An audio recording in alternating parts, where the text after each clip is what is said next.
नमस्कार साथियों, एक बार फिर से आपका स्वागत है एमडीएम कॉलेज के YouTube channel MDM online study में। मैं आपका दोस्त यादवेंद्र शर्मा और आज का जो अपना टॉपिक है वो बहुत ही इंपॉर्टेंट टॉपिक है जिसका नाम है डीएनए।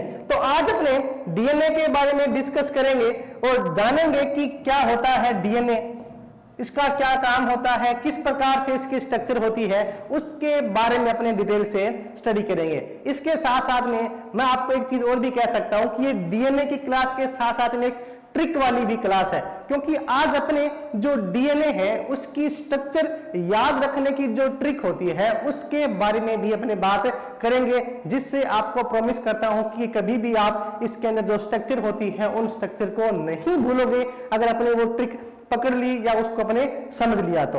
ओके, तो अपने स्टार्ट करते हैं आज का जो टॉपिक है अपना, और आज का जो टॉपिक है वो है डीएनए।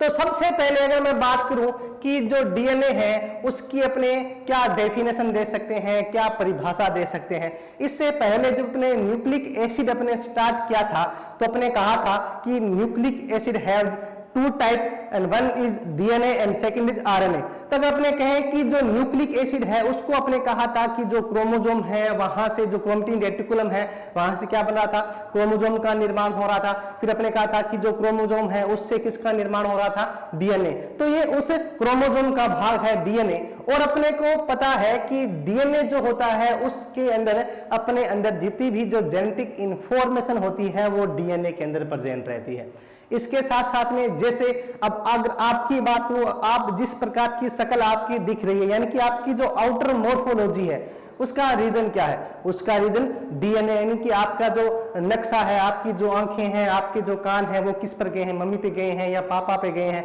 तो वो बात अपने कह सकते हैं कि यानी कि उसके अंदर किसके कैरेक्टर हैं, वो पापा के कैरेक्टर आए हैं तो वो किसके थ्रू आए हैं, वो अपने कह सकते हैं कि डीएनए के थ्रू वो क्या है, कैरेक्टर अपने पास आए हैं। इसके अलावा ये तो होगी आउटर मॉर्फोलॉजी की बात। अगर अपने इंटरनल मॉर्फोलॉजी की बात करते हैं तो अपने कह सकते हैं कि हमारे अंदर होने वाली वेरियस टाइप ऑफ मेटाबॉलिज्म जो है वो भी किसके द्वारा, डीएनए के द्वारा ही कंट्रोल हो रही है। तो अपने कह सकते हैं कि बहुत ही इंपॉर्टेंट पार्ट है अपना डीएनए। तो अब अगर अपने डेफिनेशन कहें तो अपने क्या कह सकते हैं कि डीएनए अनेक न्यूक्लियोटाइड के पॉलीमर्स से मिलकर बना होता है। क्या कह सकते हैं, अपने कह सकते हैं कि डीएनए अनेक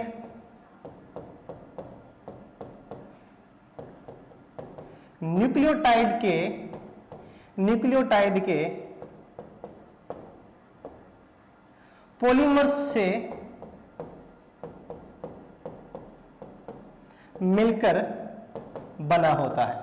नंबर एक बात अपने को यही याद रखनी है कि जो डीएनए है वो किससे मिलकर बना हुआ है, तो वो न्यूक्लियोटाइड के पॉलीमर से। अगर इन शब्दों को अपने समझें तो देखिए कि पॉलीमर शब्द क्या है। पॉलीमर को अगर समझ सकते हैं तो अपने समझ सकते हैं, जैसे मान लीजिए कि आप जिस कमरे में बैठे हो तो आपके पास में जो दीवार है वो दीवार क्या है, एक पॉलीमर है। वो क्या है, एक पॉलीमर। अब कैसे, क्योंकि अब जो पूरी दीवार है वो किससे मिलकर बनी हुई है, ईंटों से मिलकर बनी हुई है।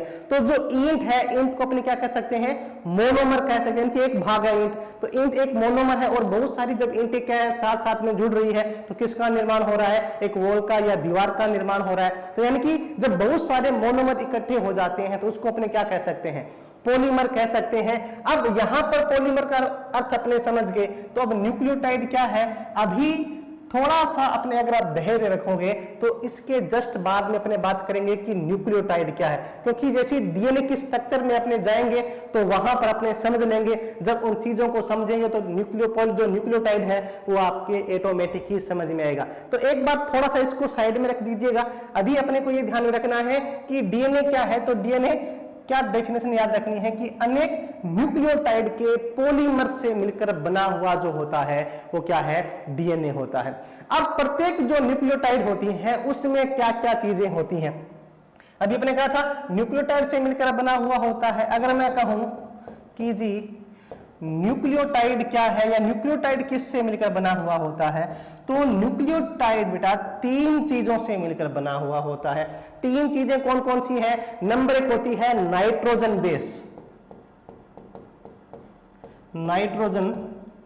बेस। या अपने इसको हिंदी में कहते हैं नाइट्रोजन क्षार भी अपने इसको कह सकते हैं। नंबर 2 जो होती है वो होती है pentose sugar, pentose sugar. Number 2 क्या है? Pentose sugar. और नंबर 3 जो है वो होता है phosphoric acid. Number 3 phosphoric acid. Number 1 क्या है? Nitrogen base. नंबर 2 क्या है? Pentose sugar. और नंबर 3 क्या है? Phosphoric acid. अब मैं कहूं कि न्यूक्लियोटाइड क्या है, तो जो ये तीनों है, नाइट्रोजन बेस, नंबर 1 कौन सा? नाइट्रोजन बेस, नंबर 2 कौन सा? पेंटोज शुगर, और नंबर 3 क्या? Phosphoric acid. अगर ये तीनों साथ में जुड़ जाएं, अगर ये तीनों साथ में जुड़ जाएंगे तो अपने क्या कहेंगे इसको कहेंगे न्यूक्लियोटाइड। थोड़ी सी बात समझ में आई? अभी ये कंफ्यूजन है कि जी नाइट्रोजन बेस क्या है, पेंटोज शुगर क्या है, फास्फोरिक एसिड क्या है, तो कंफ्यूजन अपने दूर करेंगे। जैसे अपने एक एक स्टेप आगे बढ़ेंगे तो इन चीजों को भी डिटेल से समझेंगे।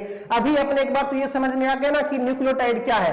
तो न्यूक्लियोटाइड क्या है कि नाइट्रोजन बेस, पेंटोज शुगर और फास्फोरिक एसिड जब साथ में आ जाएंगे उसको क्या बोलेंगे? न्यूक्लियोटाइड। अब जब बहुत सारे न्यूक्लियोटाइड साथ में जुड़ जाएंगे तो उसको क्या बोलेंगे? उसको अपने बोलेंगे डीएनए। तो समझ में आई बात? डीएनए क्या है? डीएनए बहुत सारे न्यूक्लियोटाइड जो है या न्यूक्लियोटाइड के पॉलीमर से मिलकर बना होता है। तो न्यूक्लियोटाइड किससे मिलकर बना होता है? तो नाइट्रोजन बेस, पेंटोज शुगर और इसके साथ साथ में फास्फोरिक एसिड जो होता है, इससे मिलकर क्या होता है? ये डीएनए मिलकर बना होता है। ये न्यूक्लियोटाइड जो है इन तीन चीजों से मिलकर बना होता है। अब इसके साथ साथ में अपने थोड़ी बहुत इसके जो इंपॉर्टेंट बातें हैं या नोट वाली बातें हैं उसको थोड़ा सा डिस्कस करें।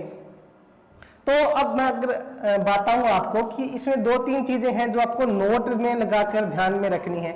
क्या क्या चीजें आपको नोट में ध्यान में रखनी है कि नंबर 1 क्या है कि जो डीएनए होता है हमारी बॉडी की प्रत्येक सेल में समान मात्रा में या इक्वल क्वांटिटी के अंदर क्या है? डीएनए प्रेजेंट रहता है। तो अपने एक नंबर क्या है कि हमारी बॉडी की प्रत्येक सेल या एवरी सेल, प्रत्येक सेल में समान रूप से, प्रत्येक सेल में समान रूप से प्रेजेंट रहता है या समान मात्रा में। रूप की जगह आप मात्रा भी या क्वांटिटी भी लगा सकते हो, ठीक है ना। अब क्या है, जैसे क्या है कि अपने दिमाग में रहता है कि जो डीएनए है वो कहां पर प्रेजेंट है या किस कोई एक विशेष कोशिका है क्या उसी में प्रेजेंट है? नहीं, ये दोनों टाइप की जो सेल है अपने को पता है हमारे अंदर कितने टाइप की सेल होती है? 2 टाइप की सेल होती है। एक जिसको अपन बोलते हैं सोमेटिक सेल या कायिक कोशिका, और दूसरी होती है सेक्स सेल या जिसको अपन बोलते हैं जनन कोशिका। जो जनन कोशिका होती है वो आगे चलकर जो गैमीट्स होते हैं या जो गैमीट्स मिलकर जाइगोट जब बनाते हैं उन चीजों के निर्माण के अंदर कौन सी सेल भाग लेती है? जो सेक्स सेल होती है वो उसमें भाग लेती है। और जो सोमेटिक सेल होती है जैसे अपना हाथ है या अपनी बाहर की जो स्किन है या आपके जो हेयर है, आपकी जो नाक है, आंखें हैं, ये पूरी जो बॉडी है जिसको जो क्या है सेक्स के अंदर पार्ट नहीं कर रही है, वो जो सारी सेल होती हैं उसको अपने क्या बोलते हैं? सोमेटिक सेल बोलते हैं। तो सभी प्रकार की जो सेल होती है उनके अंदर क्या है? समान मात्रा में। अभी थोड़ी सी अगर अपने और गहराई से जाएंगे तो अभी क्या है कि जैसे अपने कहते हैं कि जो सेक्स सेल होती है उसके अंदर जो नंबर ऑफ क्रोमोसोम है उनकी संख्या क्या है? आधी हो जाती है। तो वो बाद की बात है, जब कभी अपने डेवलपमेंट बायोलॉजी की बुक जब अपने पढ़ेंगे तो उसके अंदर इन चीजों का भी डिस्कस करेंगे। अभी दोबारा आ जाते हैं अपने क्या कहा कि नोट में क्या ध्यान रखना है कि ये हमारी बॉडी की प्रत्येक सेल में क्या है? समान मात्रा में प्रेजेंट रहता है। ये नहीं है कि हाथ की जो सेल है उसमें कम होंगे या इधर वाले हाथ की सेल में क्या है? ज्यादा होंगे। सभी जो सेल होती है उनमें क्या है? समान मात्रा में प्रेजेंट रहती है।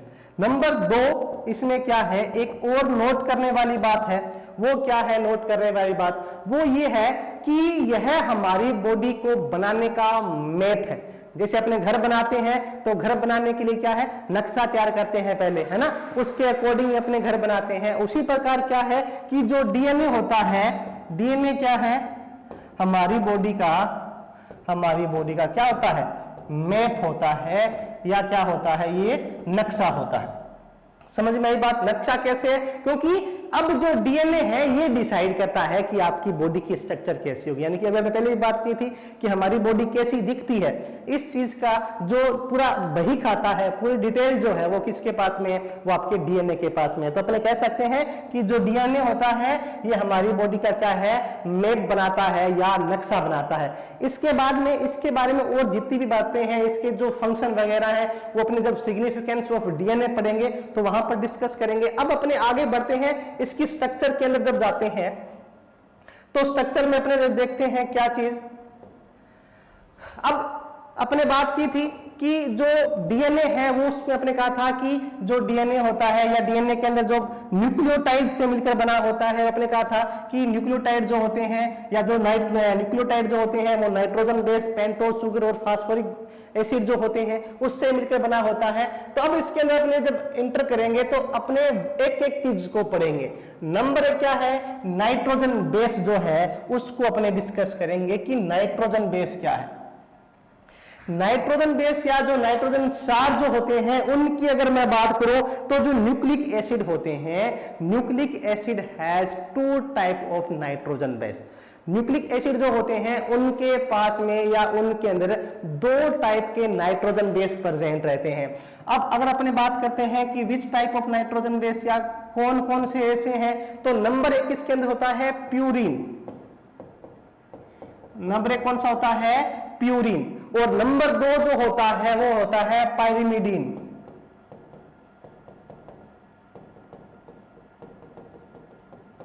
नंबर 1 होता है प्यूरिन और नंबर 2 जो होता है वो पाइरिमिडीन है। तो ये 2 टाइप के नाइट्रोजन बेस जो होते हैं वो प्रेजेंट रहते हैं किसके अंदर?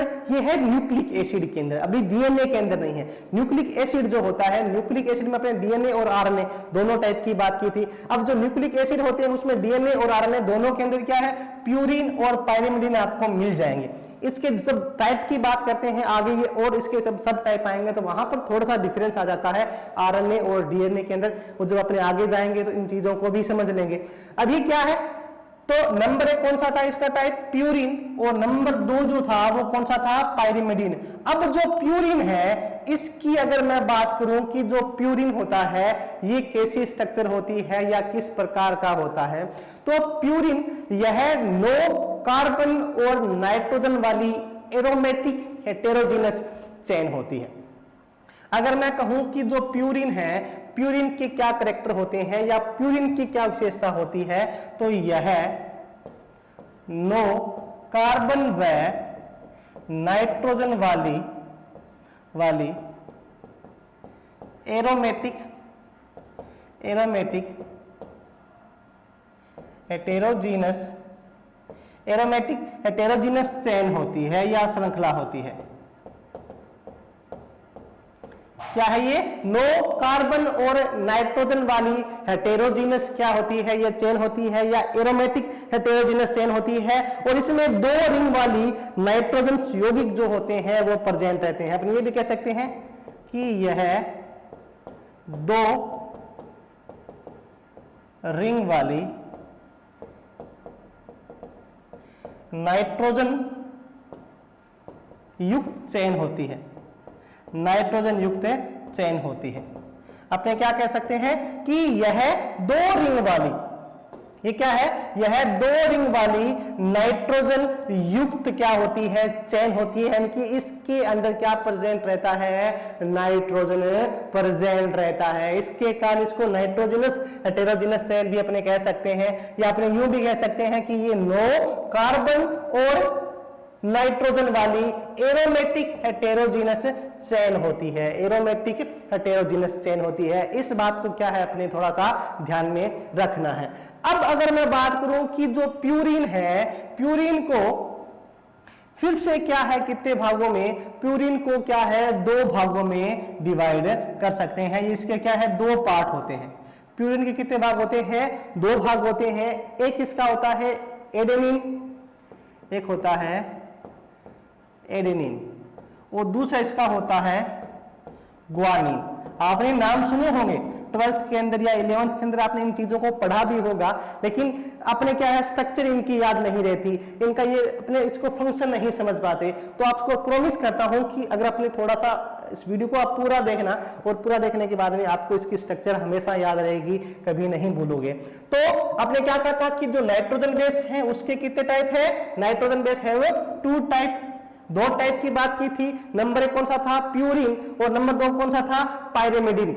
अब जो प्यूरिन है, प्यूरिन के फिर से कितने भाग हैं, 2 भाग हैं। कौन कौन सा, नंबर ए जो होता है वो कौन सा है, एडेनिन, और नंबर 2 या नंबर बी अपने कह सकते हैं वो कौन सा है, ग्वानिन। आप इनको शॉर्ट में क्या लिख सकते हो, शॉर्ट में आप इनको AG भी लिख सकते हो, है ना।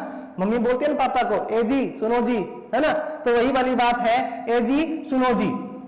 तो इसको अपने क्या कर सकते हैं, AG भी अपने कह सकते हैं, किसको, प्यूरिन को, AG सुनो जी। तो AG सुनो जी, क्या सुनो जी, एडेनिन और ग्वानिन किसके टाइप हैं, प्यूरिन के टाइप हैं, ये बात सुनो जी।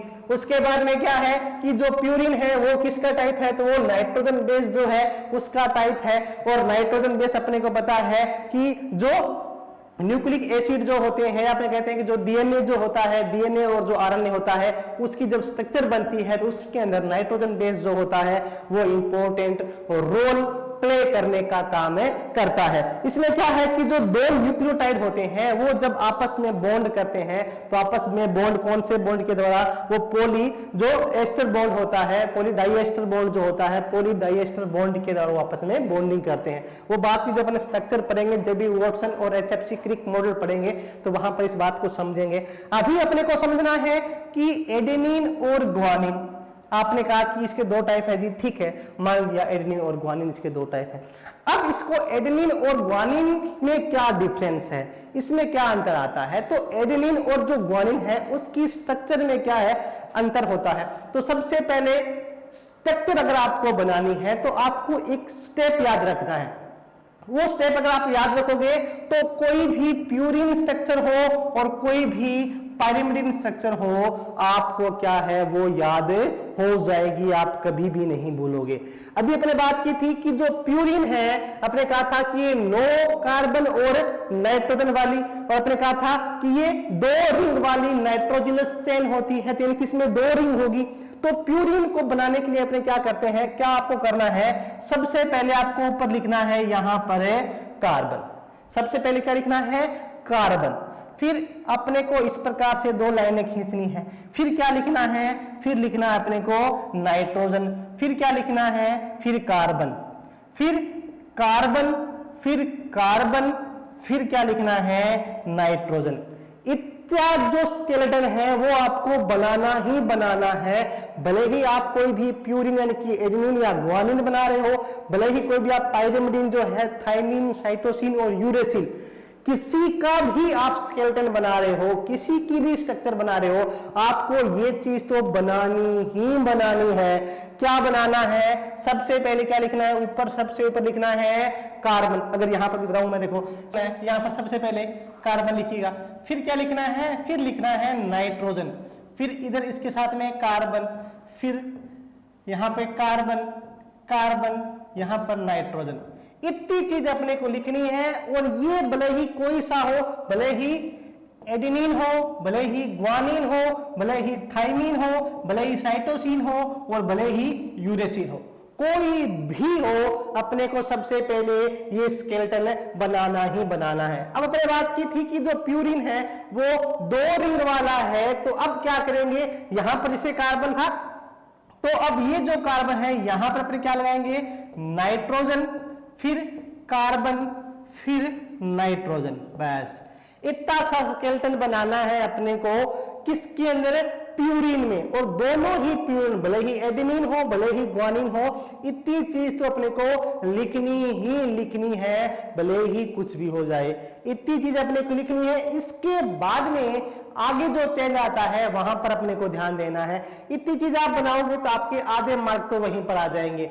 बस आपको ये स्केलेटन याद रखना है, भले ही एडेनिन बनाओ भले ही ग्वानिन बनाओ, सबसे पहले ये लिख देना है carbon nitrogen carbon carbon carbon nitrogen, carbon, फिर नाइट्रोजन, फिर कार्बन, फिर कार्बन, फिर कार्बन और सबसे नीचे क्या लग रहा है, नाइट्रोजन। इतना स्केलेटन तो जो पांचों टाइप है उन पांचों टाइप में बनाना ही बनाना है। फिर अगर आप क्या बना रहे हो, प्यूरिन और पाइरिमिडिन। अब देखिए कि दोनों की जो स्ट्रक्चर होती है उसमें डिफरेंस होता है प्यूरिन और पाइरिमिडिन में। अब इसमें आपको एक ट्रिक बता दूंगा बाद में, दोनों में आपको याद रहेगा कि प्यूरिन कौन सी होती है और पाइरिमिडिन कौन सी होती है, उसको अपने आगे चलकर बात करेंगे। अभी इस पे वापस आ जाते हैं। अपने को मान लीजिए क्या बनाना है, एडेनिन बनाना है। तो अब इतना स्केलेटन बनाने के बाद में इसमें दो ही चीजें जुड़ेगी, इसके अलावा कुछ भी ही नहीं जुड़ेगा। दो चीजें कौन कौन सी जुड़ेगी देखिएगा।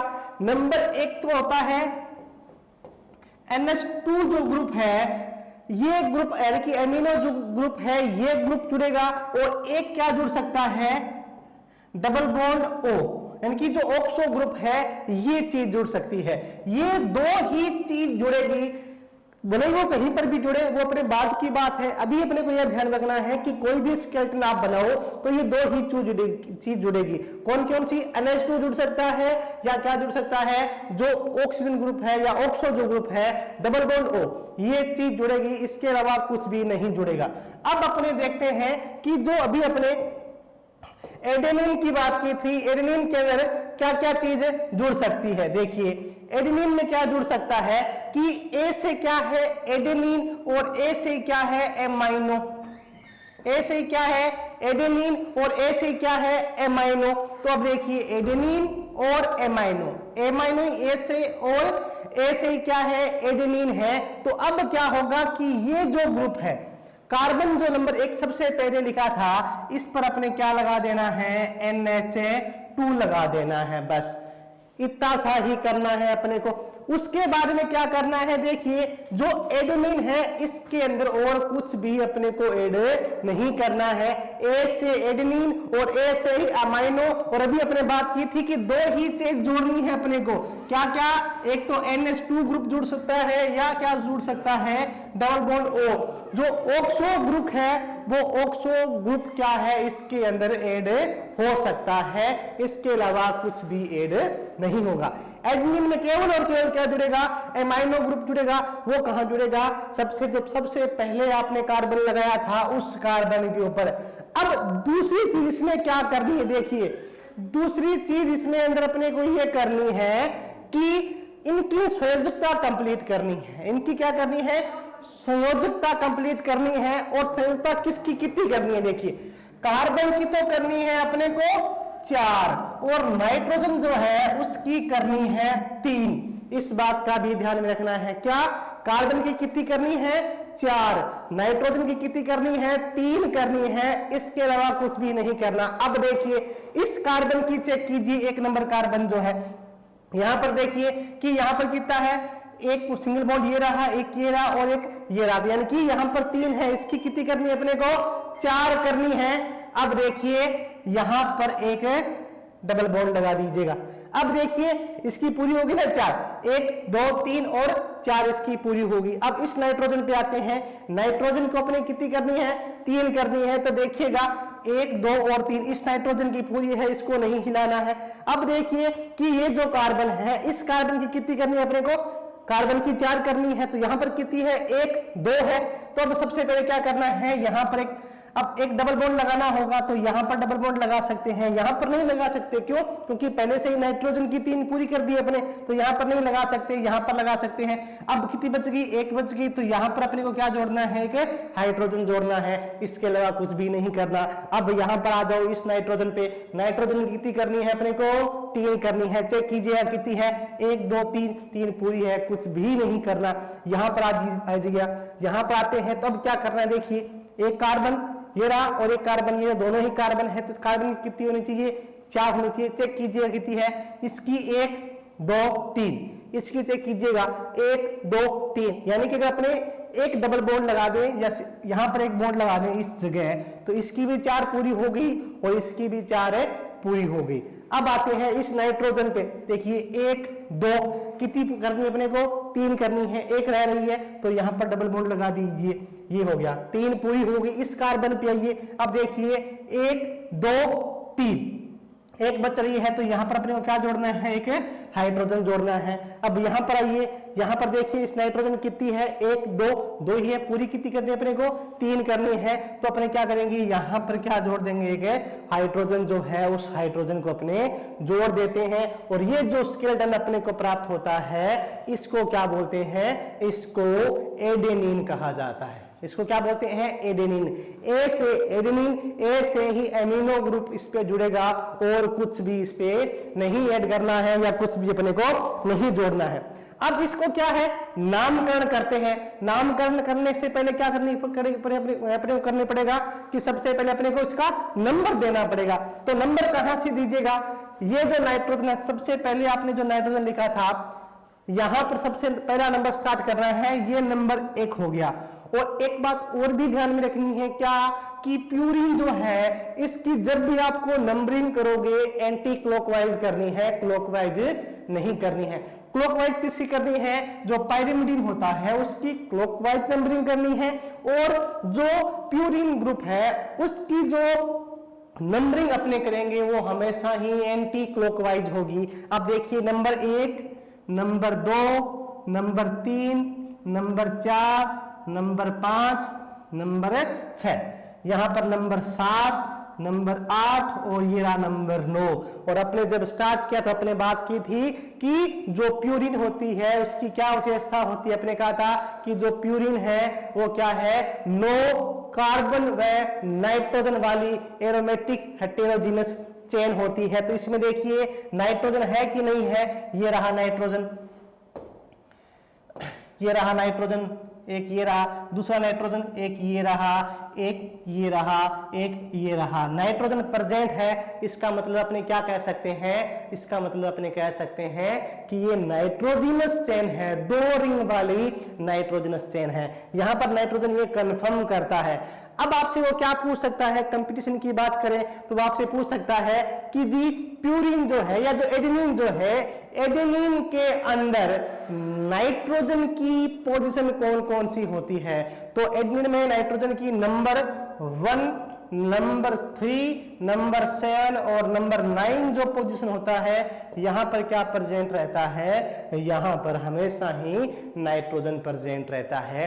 ये तो विशेषता किसकी होगी, प्यूरिन की, प्यूरिन के अंदर एडेनिन की, और एडेनिन की जो स्ट्रक्चर होती है उसको अपने बात कर ली। अब इसका नामकरण करेंगे तो कैसे करेंगे, अपने को पता है कि जब नामकरण करते हैं तो सबसे पहले जिस कार्बन पे जो ग्रुप जुड़ा होता है उस ग्रुप का नाम लिखते हैं। और ग्रुप का नाम किसके अकॉर्डिंग लिखते हैं, अल्फाबेट के अकॉर्डिंग लिखते हैं। जो सबसे पहले यानी कि जो ए से स्टार्ट होगा, फिर बी से, फिर सी से, फिर डी से, यानी कि इन अल्फाबेट के अकॉर्डिंग कोई ग्रुप जुड़ा हुआ है तो सबसे पहले अपने उसको लिखते हैं, जो आपने केमिस्ट्री में काफी अच्छी तरह पढ़ा होगा। अब यहां पर नोट कीजिए कि कितने ग्रुप जुड़े हुए हैं, तो यहां पर एक ही ग्रुप जुड़ा हुआ है। कितने ग्रुप, एक ही ग्रुप। कौन सा, एमाइनो। कितने नंबर कार्बन पे, तो 6 नंबर पे। तो आपने लिख सकते हैं इसका नाम क्या होगा, 6 एमाइनो प्यूरिन। इसका नाम क्या होगा, 6 एमाइनो प्यूरिन। 6 एमाइनो प्यूरिन किसका नाम होता है, एडेनिन का। तो ये इसका केमिकल नाम अपने कह सकते हैं 6 एमाइनो प्यूरिन। बात समझ में आई? अगर बात समझ में आ रही है, आपको पढ़ाया हुआ अच्छा लग रहा है तो इसको लाइक, शेयर, कमेंट करना बिल्कुल मत भूलिएगा। अपने दोस्तों के साथ में भी इसको आप शेयर कर सकते हो। अब आते हैं नंबर 2 पे। नंबर 2 कौन सा है, ग्वानिन। ओके जी, अब ग्वानिन की क्या विशेषता होती है। सबसे पहले अपने बात की थी कि स्केलेटन बनाना है। कैसे बनाएंगे, देखिए कि सबसे पहले कार्बन, फिर नाइट्रोजन, फिर कार्बन, फिर कार्बन, फिर कार्बन, फिर क्या लगाना है, नाइट्रोजन लगाना है। इतनी चीजें तो अपने को करनी ही करनी है कोई भी स्केलेटन बनाए। फिर अपने जब क्या है, प्यूरिन का कोई बना रहे हैं तो अपने को पता है 2 रिंग वाली बनानी है। तो यहां पर क्या लगाना है अपने को, यहां पर अपने को लगाना है नाइट्रोजन, फिर यहां पर क्या लगाना है, कार्बन, और यहां पे क्या लगाना है, नाइट्रोजन। इतना काम करना है। ये काम अपने एडेनिन में भी किया था और यही काम किस में करना है, ग्वानिन में करना है। बात समझ में आ गई।